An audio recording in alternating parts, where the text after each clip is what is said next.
Bismillah. Assalamualaikum warahmatullahi wabarakatuh.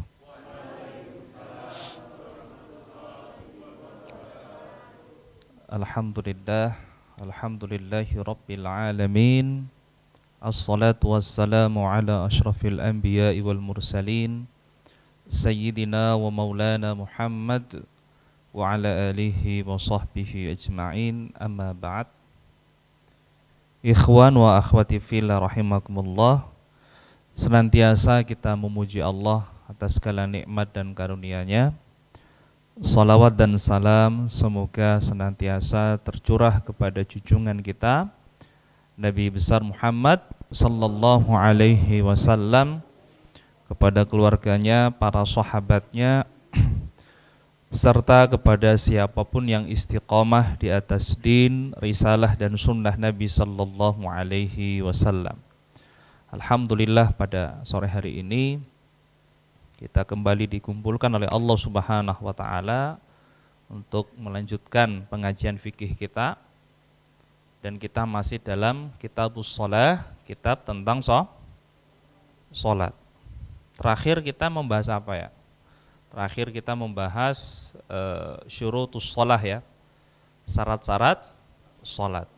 Syarat-syarat salat itu ada dua, ada syarat wajibnya, ada syarat sahnya.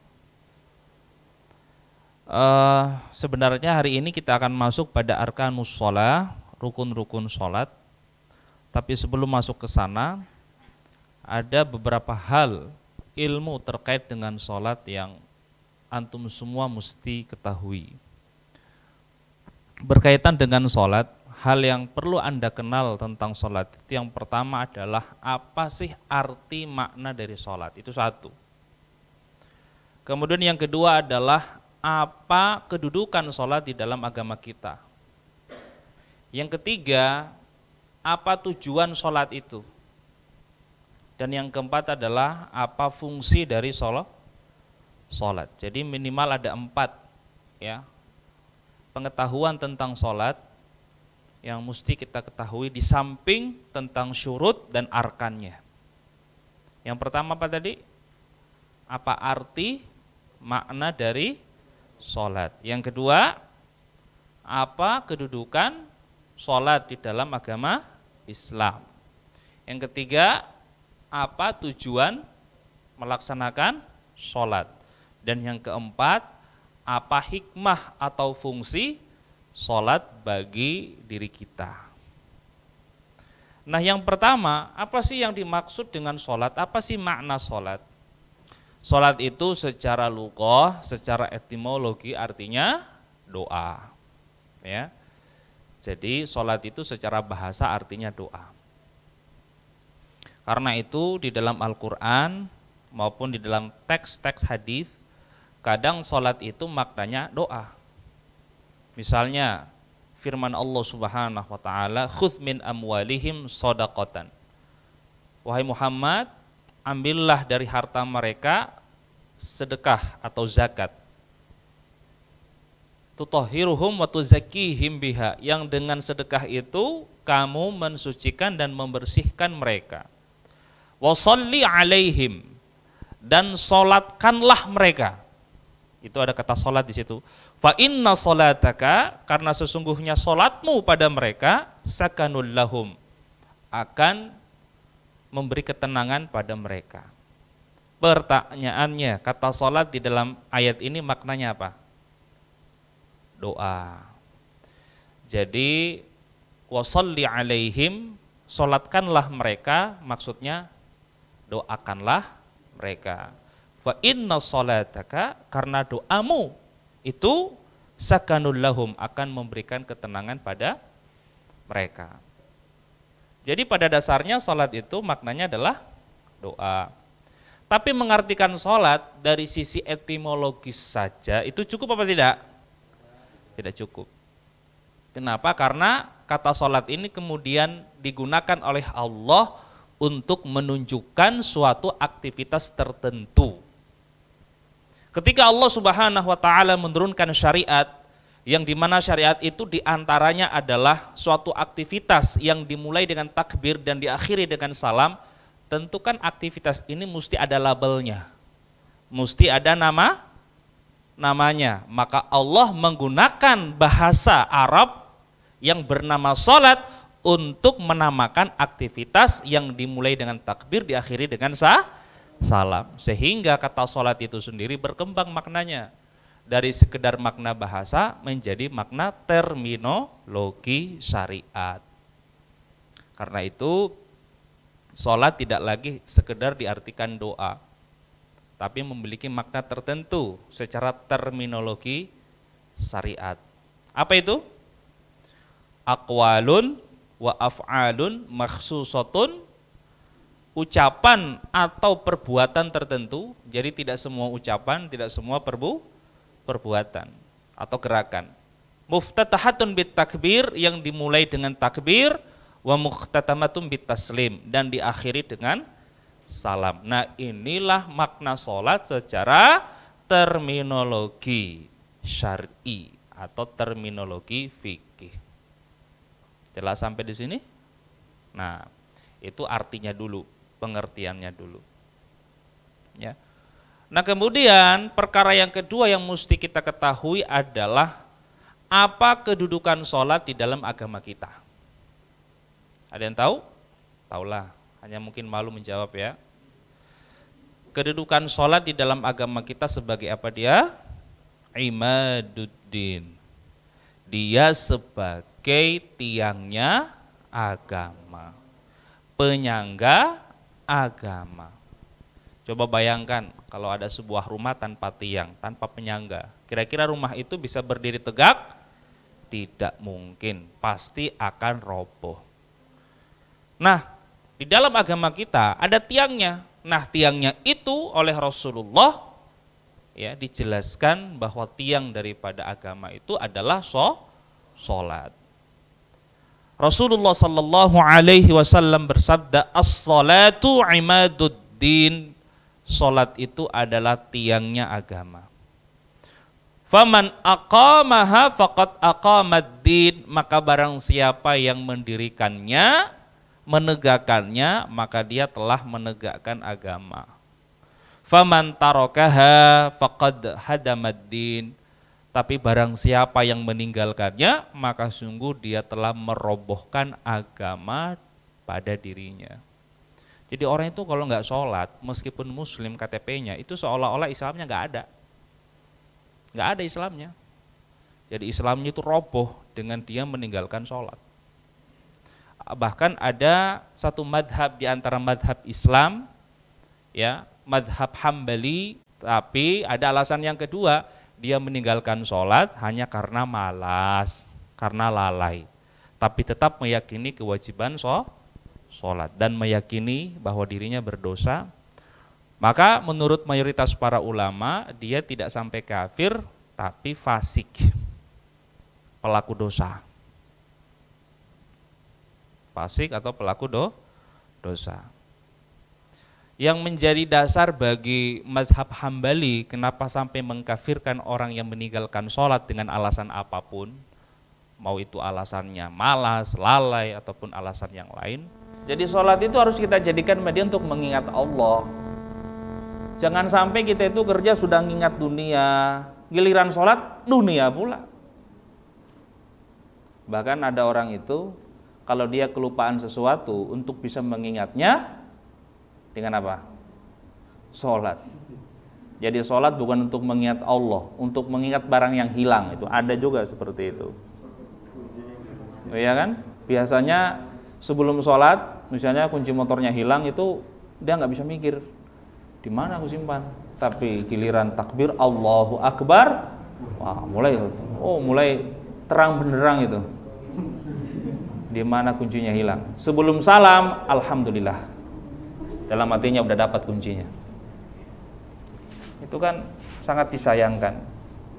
Salat itu Allah Subhanahu wa taala syariatkan sebagai media kita untuk mengingat Allah Subhanahu wa taala. Itulah khusyuk. Nah, tapi ada juga yang merasa sulit Kenapa merasa sulit untuk khusyuk? Tahu nggak penyebabnya apa? Ya, kalau ditanya apa sih tips agar bisa khusyuk sholat, maka jawabannya yang paling pertama adalah Anda mampu mentadabburi setiap ucapan dan gerakan yang Anda lakukan. Ditadabburi ucapan dan gerakan yang Anda lakukan. Itu kan kalau sholat tidak mungkin pakai bahasa kita, tidak mungkin pakai bahasa Jawa, tidak mungkin pakai bahasa Bugis, pakai bahasa Inggris. Sholat itu pakai bahasa apa? Pakai bahasa Arab. Kalau orang itu tidak mengerti apa yang dia ucapkan, tidak mampu mentadabburi apa yang dia ucapkan, sulit untuk menghadirkan perasaan khusyuk itu. Sulit. Karena dia tidak bisa mentadabburi apa yang dia ucapkan, akhirnya di dalam pikirannya masuk apa? Masuk duit, masuk pekerjaan, masuk kunci yang hilang. Karena dia tidak bisa mentadabburi setiap bacaan yang dia ucapkan. Ustadz, saya ini bukan orang Arab, sulit untuk memahaminya. Yo, kamu kemana aja? Di dalam sholat itu ada ucapan yang rukun, ada ucapan yang sunnah. Kalau nggak mampu semua, yuk minimal ucapan yang rukun, minimal bacaan yang rukun. Tahu nggak bacaan yang rukun di dalam sholat itu yang mana aja? Tak beritahu ya. Bacaan rukun yang pertama adalah takbiratul ihram, ucapan Allahu Akbar. Tahu nggak artinya? Terjemahannya itu ya, Allah Maha Besar. Cara kita mentadabburinya apa? Artinya kita merasa adalah makhluk yang kecil di hadapan Allah. Tidak ada yang bisa kita sombongkan di hadapan Allah. Kita ini lemah. Kita tidak punya apa-apa di hadapan Allah. Kita bertakbir karena Allah yang Maha Besar sementara kita kecil, maka tidak ada pujian kecuali milik Allah. Kita tidak layak dipuji karena kita kecil, nggak gede, nggak besar. Itu cara mentadabburi. Ya, kita besarkan Allah, pada saat yang sama kita kecilkan diri kita di hadapannya. Kita mulai membuka sholat itu dengan mengagungkan dan membesarkan Allah. Pada saat yang sama kita menghinakan, merendahkan diri di hadapan Allah Subhanahu wa taala. Kalau sudah seperti itu, mulailah perasaan khusyuk muncul perlahan demi perlahan dalam hati kita. Apalagi bacaan yang rukun selain takbiratul ihram, Allahu Akbar. Yang kedua adalah suratul Fatihah. Surah Al-Fatihah. Tahu nggak maknanya? Luar biasa loh itu kalau ditadabburi maknanya. Bismillahirrahmanirrahim, dengan menyebut nama Allah yang Maha Pengasih lagi Maha Penyayang. Ya, segala sesuatu harus dimulai dengan nama Allah. Kenapa? Karena segala sesuatu milik Allah. Kamu mau gunakan apapun itu harus dengan namanya, harus dengan izinnya. Lillahi ma fis samawati wa ma fil ard. Ya, segala apa yang ada di langit dan di bumi itu milik Allah Subhanahu wa taala, enggak ada milik kita satu pun. Bahkan mata yang Anda gunakan itu milik Allah. Telinga yang Anda gunakan itu milik Allah. Pakaian yang Anda gunakan itu milik Allah. Makanan yang Anda makan itu adalah milik Allah. Maka ketika Anda menggunakan semua itu, Anda harus minta izin dulu sama Allah, minimal dengan mengucapkan namanya. Mau makan? Bismillah. Mau berpakaian? Bismillah. Keluar rumah? Bismillah. Dengan nama Allah semuanya. Alhamdulillahi Rabbil Alamin. Pujian itu hanya milik Allah. Yang berhak dipuji siapa? Allah. Karena segala kemuliaan, segala kebaikan itu miliknya. Apa yang kita miliki itu hanya titipan saja. Gini, ada tukang parkir. Logik nggak kalau dia membangga-banggakan mobil yang ada di tempat parkirannya? Masuk akal nggak? Dia membangga-banggakan mobil yang ada di tempat parkirannya. Ya kan? Kan tidak layak. Kenapa? Karena yang dia bangga-banggakan itu bukan apa? Bukan miliknya, hanya titipan saja.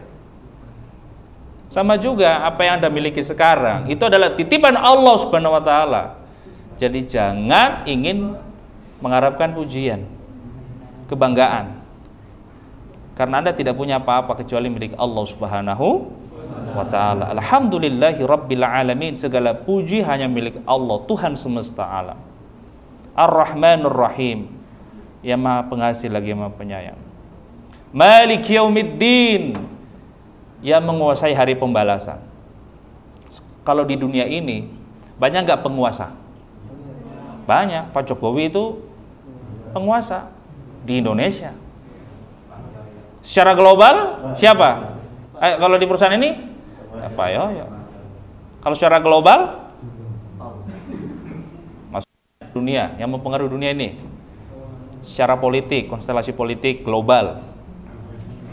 Putin ya, bukan ya? Ya mungkin Joe Biden lah atau apalah ya, pemimpin-pemimpin tingkat global gitu ya. Kalau di Yogyakarta, di Yogyakarta ya ada Sri Sultan dan seterusnya. Itu di dunia ada penguasa-penguasa yang lain. Tapi kalau di akhirat satu-satu penguasa tunggal. Siapa? Allah.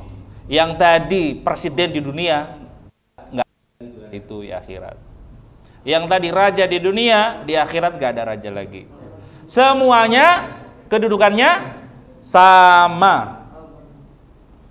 Saat itu satu-satunya penguasa adalah Allah Subhanahu wa taala. Malik Yaumiddin. Ya. Ya menguasai hari pembalasan. Iyyaka na'budu wa iyyaka nasta'in. Kita menetapkan bahwa hanya kepadamu ya Allah kami menyembah dan memohon pertolongan.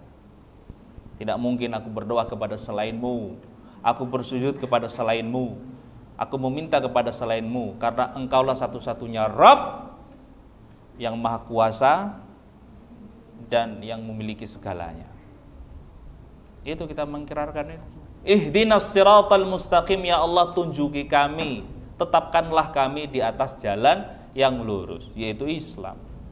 Ghairil maghdub siratal ladzina an'amta alaihim, itu jalannya orang-orang yang engkau beri nikmat, baik dari kalangan para nabi, rasul, orang-orang soleh, orang-orang yang syahid. Ghairil maghdubi alaihim waladdallin, bukan jalannya orang yang engkau murkai dan bukan pula jalan mereka yang disesatkan. Amin. Kalau kita bisa mentadabburi itu, luar biasa akan muncul perasaan khusyuk ketika kita mengerjakan sholat. Itu tuh, satu tadi takbiratul ihram, dua qiraatul fatihah, al-fatihah. Bacaan rukun yang ketiga ada yang tahu? At-tasyahudul akhir. Tasyahud akhir itu rukun. Kalau tasyahud awal itu sunnah, tasyahud akhir itu rukun. Sekurang-kurangnya bacaannya apa? At-tahiyatu lillah, assalamu alayka ayuhan nabiyyu wa rahmatullah wa barakatuh, assalamu alayna wa ala ibadillahi salihin, ashhadu an la ilaha illallah wa ashhadu anna muhammadar rasulullah. Itu tasyahud. Tasyahud akhir itu rukun. Sekurang-kurang bacaannya begitu. Anda harus mampu mentadabburinya. Kemudian yang keempat adalah as-salatu 'alan nabi, bersolawat kepada nabi pada tasyahud akhir. Sekurang-kurangnya Allahumma sholli ala Muhammad. Sekurang-kurangnya itu. Dan yang terakhir adalah at-taslimatul ula, ucapan salam pertama. Sekurang-kurangnya assalamu alaikum. Itulah 5 bacaan yang rukun di dalam sholat. Kalau Anda tidak bisa mentadabburi semua bacaan di dalam sholat, minimal bacaan yang rukun Anda mampu mentadabburinya. Lebih sempurna lagi kalau semuanya Selain 5 bacaan tadi, itu sunnah saja dibaca. Takbiratul intiqal, zikir ketika ruku, zikir ketika sujud, zikir ketika duduk di antara 2 sujud, semua itu sunnah saja. Tapi yang 5 tadi itu rukun. Artinya apa? Kalau nggak dibaca yang 5 tadi, artinya sholatnya batal, nggak sah sholatnya. Misalnya ada orang sholat, memulai sholat, nggak takbir, langsung Bismillahirrahmanirrahim. Ya nggak bisa. Ada tuh orang yang masbuk, telat sholat toh, terlambat sholat toh, masbuk, imamnya sujud, langsung sujud tanpa takbir. Yuk, sholatnya dimulai kapan gitu? Karena sholat itu dimulai ketika takbir. Nggak ada takbir, sholat nggak dimulai-mulai. Harus takbir dulu.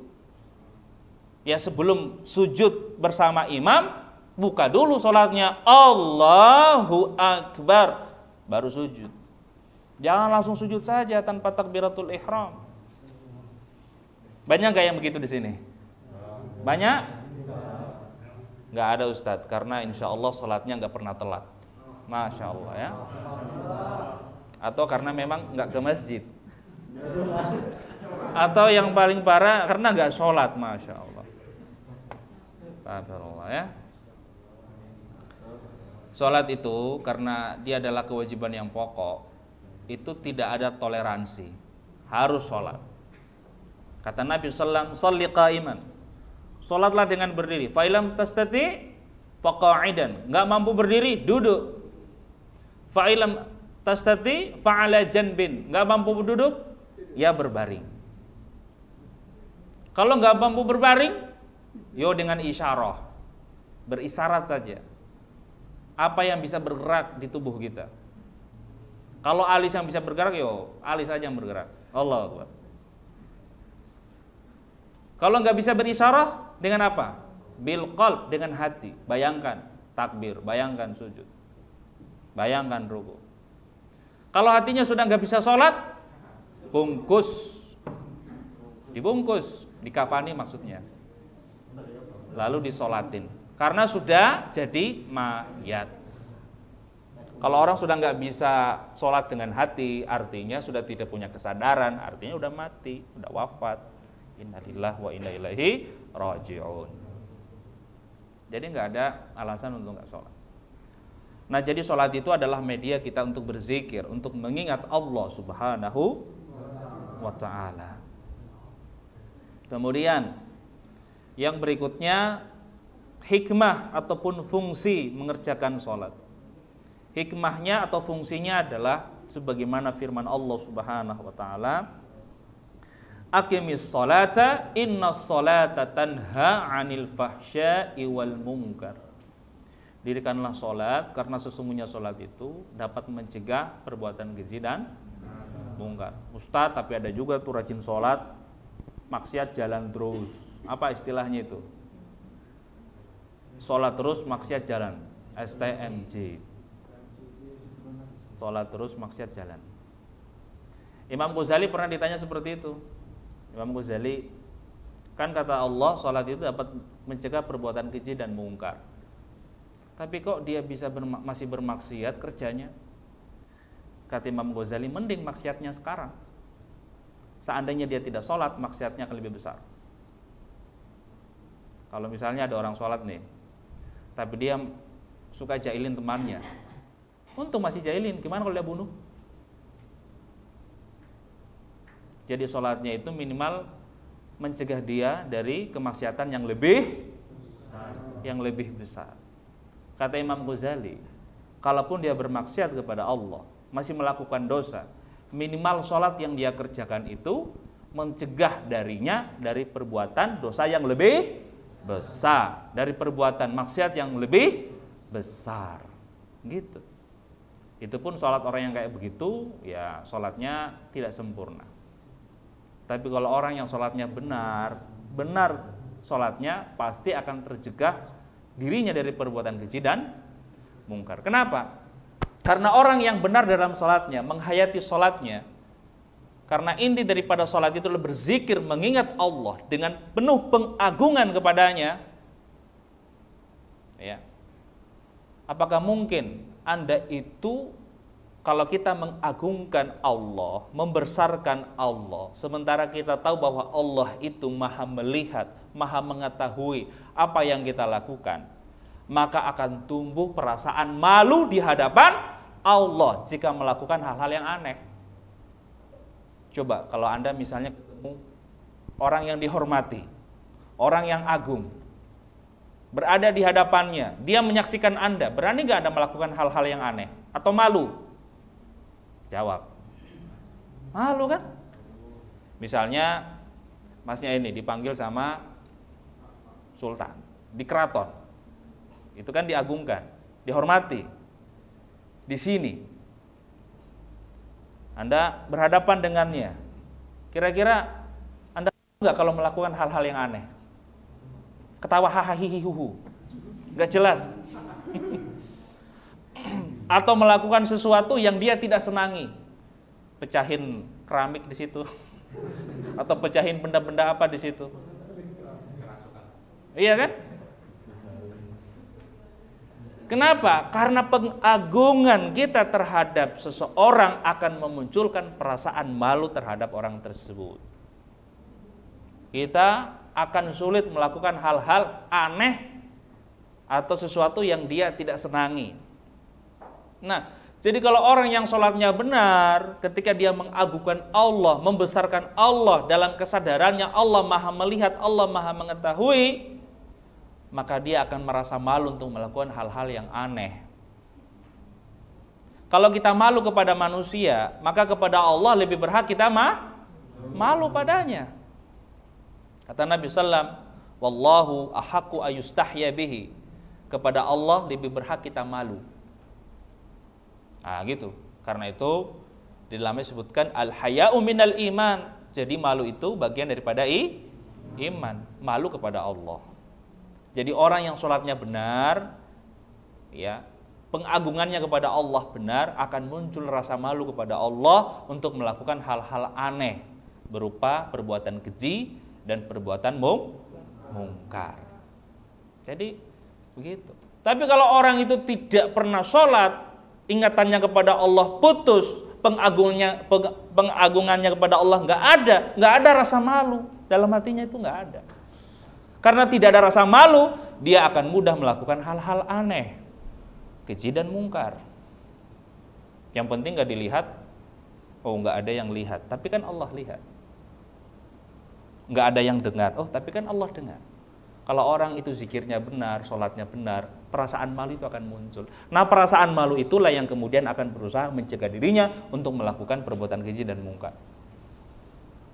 Kalau dia masih melakukan dosa, maka artinya sholatnya itu mencegahnya dari perbuatan dosa yang lebih besar lagi. Sekalian dimuliakan Allah Subhanahu wa taala, itulah beberapa poin. Sholat artinya, sholat kedudukannya, sholat tujuannya, dan sholat hikmah atau fungsinya. Saya kira ini dulu sebagai pengantar. Monggo para jamaah kalau ada yang mau didiskusikan, mau ditanyakan, silahkan. Ya ini Ustadz, ini ada pertanyaan ini, bagaimana cara mengqadha sholat gitu? Bagaimana cara mengqadha sholat? Kenapa? Kesiangan ya?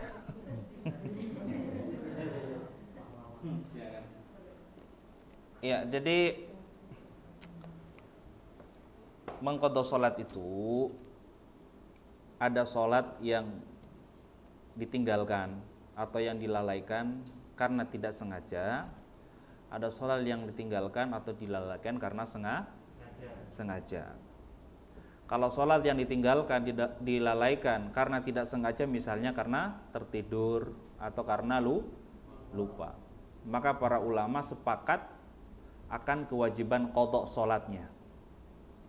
Sebagaimana sabda Nabi sallallahu alaihi wasallam, "Man nasiya sholata aw nama anha falyusalliha idza dzakaraha aw istayqadha." Barang siapa yang lupa sholat atau tertidur darinya, maka hendaknya dia sholat atau mengganti sholatnya itu ketika dia teringat atau dia terbangun dari tidurnya. Nah, ini para ulama sepakat tentang kewajiban mengqadha sholat bagi orang yang meninggalkan sholat tidak sengaja, baik karena lupa atau karena tertidur. Ini manusiawi. Ada nggak di antara jenengan yang ketika sholat tidak sholat karena lupa? Mungkin karena terlalu sibuk, terlalu stres, ya, lupa sholat atau tertidur. Biasanya di subuh hari itu paling rawan. Bablas tidurnya, bangunnya udah duha. Maka para ulama sepakat tentang kewajiban mengqadha'nya, mengganti. Qadha itu artinya mengganti sholat tersebut. Tapi dikerjakan bukan sudah waktunya ketika sudah lewat. Nah, yang kedua, mengqadha sholat yang ditinggalkan karena sengaja. Misalnya sengaja nggak sholat, padahal ingat, padahal sadar tidak tidur. Maka para ulama khilaf kaitannya dengan status hukumnya. Menurut minoritas ulama seperti Ibnu Taimiyah, Ibnu Qayyim al-Jauziyah, dan umumnya ulama-ulama Saudi, kata mereka bahwa mengqadha sholat yang ditinggalkan karena sengaja, mengganti sholat yang ditinggalkan karena sengaja, itu tidak wajib. Kewajibannya hanyalah bertobat kepada Allah dengan taubatan nasuha. Tidak perlu mengganti sholat yang ditinggalkan karena sengaja. Itu menurut Ibnu Taimiyah, Ibnu Qayyim al-Jauziyah, dan umumnya ulama-ulama Saudi. Tapi menurut jumhur mayoritas para ulama, tetap wajib diqadha, tetap wajib. Jadi kalau misalnya Anda itu sengaja nggak sholat subuh, padahal dalam kondisi sadar, mungkin karena nonton bola, Anda berdosa, iya, karena melalaikan kewajiban. Tapi ada lagi satu kewajiban Anda, tetap wajib mengqadha'nya. Itu menurut mayoritas para ulama. Tahu nggak dalilnya para ulama apa? Kalau dalilnya ulama yang mengatakan nggak wajib dengan dalilnya ulama yang mengatakan tetap wajib, itu ternyata hadisnya sama. Coba lihat, hadisnya sama, tapi kesimpulan hukumnya bertentangan. Kalau Ibnu Taimiyah berpendapat tidak wajib, tahu nggak alasannya apa? Karena di dalam hadis itu hanya menyebutkan qadha sholat bagi orang yang lupa atau tertidur, tidak menyebutkan orang yang sengaja. Yo, karena nggak disebutkan, artinya yang wajib itu hanya orang yang lupa atau tertidur atau tidak sengaja. Tetapi mayoritas para ulama berpendapat tetap wajib, ternyata dalilnya sama, hadis itu. Tapi pendekatannya bukan tekstual, bukan mantuk. Kalau kita mendekatinya secara mantuk, tekstual, tentu di situ tidak tertera orang yang meninggalkan sholat karena sengaja. Tapi jumhur itu berpendapat memahami hadis itu harus dengan mafhum, bukan hanya dengan mantuk. Bagaimana cara berpikirnya? Begini, kalau meninggalkan sholat saja tidak sengaja diwajibkan, apalagi kalau sengaja. Kalau yang ringan saja tetap wajib, apalagi yang lebih berat, tentu lebih wajib lagi. Itu namanya mafhum muwafaqah min babi aula. Dan memahami hukum secara mafhum ini banyak kita terapkan dalam beberapa teks-teks Al-Quran. Misalnya di dalam Al-Quran Allah Subhanahu wa taala berfirman, ya, wala taqul lahuma uffin wala tanharhuma wa qul lahuma qawlan karima. Allah memerintahkan kita begini, janganlah engkau mengatakan kepada kedua orang tuamu berkata jangan. Jangan menghardik keduanya dan berkatalah dengan perkataan yang mulia. Sekarang saya tanya, di dalam ayat itu ada larangan menampar orang tua? Ada? Jangan dipahami kalau begitu menampar boleh. Soalnya yang dilarang itu hanya berkata atau menghardik dengan kata-kata. Menampar boleh. Soalnya nggak disebutin di situ. Tetap haram. Apa dalilnya? Ayat itu juga dalilnya.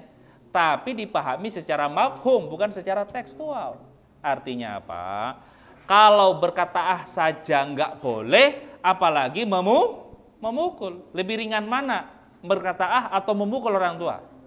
Lebih ringan ah. Kalau yang lebih ringan saja tetap haram, apalagi yang lebih berat tentu lebih haram lagi. Itu namanya mafhum muwafaqah min babi aula. Nah, ini dari sisi wajibnya. Jadi menurut pendapat yang terkuat, ya, sholat itu ditinggalkan karena tidak sengaja, itu sepakat sepakat wajib diganti. Adapun yang ditinggalkan karena sengaja, menurut jumhur itu tetap diganti. Nah, bagaimana caranya? Caranya sama, hanya waktunya yang beda. Ya. Misalnya qadha sholat subuh. Jangan karena qadha ditambah 4 rakaat atau dikurangi jadi 1 rakaat, tetap 2 rakaat. Yang beda itu 1 niat, 2 waktunya. Kalau niatnya, kalau qadha jelas qadha, usolli fardhu subhi qadhaan, bukan adaan. Kalau adaan itu di waktunya. Kalau qadhaan itu sudah di luar waktunya, artinya waktunya udah lewat. Itu satu perbedaannya, niat. Kemudian yang kedua adalah waktu pelaksanaan. Kalau qadha itu artinya dilakukan di luar waktu atau setelah waktu. Itu qadha. Nah, para ulama kemudian kaitannya dengan waktu ini berbeda. Apakah kewajiban qadha itu wajib alat tarahi atau wajib alal faur? Wajib alat tarahi itu artinya apakah ketika seseorang sudah ingat, sudah bangun, atau sudah sadar, apakah kewajibannya bersifat faur, segera, atau bisa ditunda? Yang penting dilakukan. Sebagian ulama berpendapat wajibnya alal faur, harus segera. Misalnya gini, waduh kesiangan, langsung saat itu. Allah, wudu dulu. Wudu, terus Allahu Akbar, sholat, nggak boleh ditunda. Nah, ada ulama yang berpendapat begitu.